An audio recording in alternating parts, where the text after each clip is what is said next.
mes frères et sœurs, il nous arrive des fois de perdre la vie de prière. C'est-à-dire que tu ne pries plus comme avant. Toi-même, tu sens que tu n'as plus les mêmes aptitudes à prier Dieu comme avant.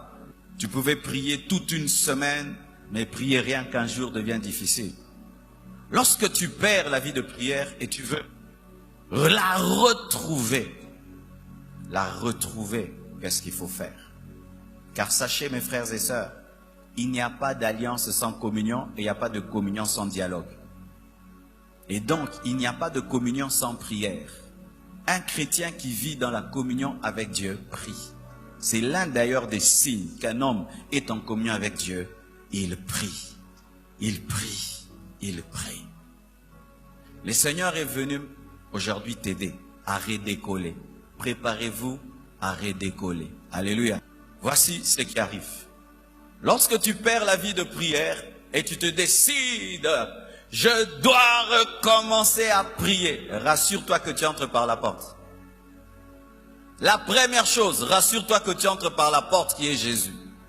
Ce n'est ni par force ni par puissance. Il faudrait que Dieu te fasse grâce et il ne fait grâce qu'en Jésus-Christ. Donc si tu veux reprendre ta vie de prière sans compter sur Jésus, tu vas échouer. Tu veux échouer, c'est pourquoi tu échoues. Et tu échoues, pourquoi? Parce que tu veux entrer là où se trouve l'arche, mais sans passer par la porte du parvis. Seigneur, je ne prie plus. J'ai perdu ma vie de prière, mais je viens au devant de toi au nom de Jésus, restaure-moi.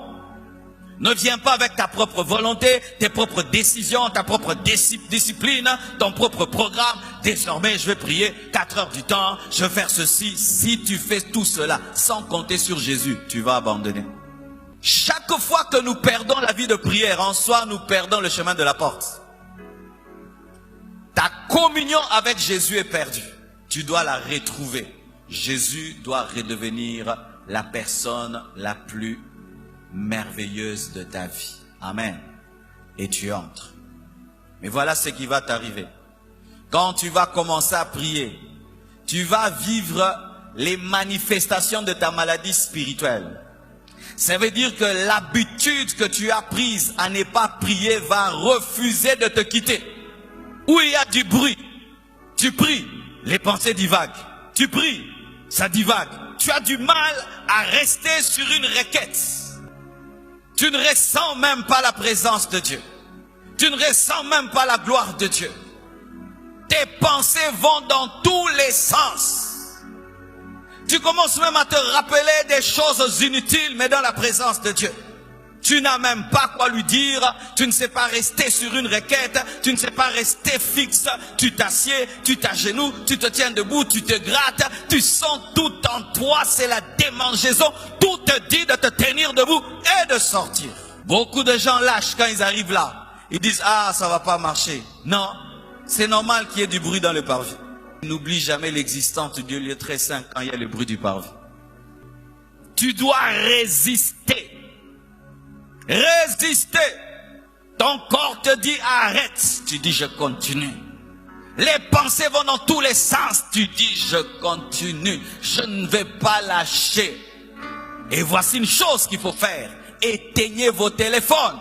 Éteins ton téléphone. Ferme la porte. Chasse tout ce qui peut te distraire. Car si tu ne le fais pas, tu vas commencer la prière au parvis. Tu la finiras au parvis. C'est-à-dire tu feras une prière dans laquelle tes pensées n'étaient pas fixes, tu n'avais aucune joie, aucun plaisir dans cette prière. C'était lutte et forcing et forcing et forcing. Et quand tu finis la prière qu'à ce niveau-là, tu en sors insatisfait. Vous voyez, l'homme, il est fait de corps, d'âme et d'esprit. Lorsque tu pries au niveau du parvis, c'est une prière où tu sens ton corps.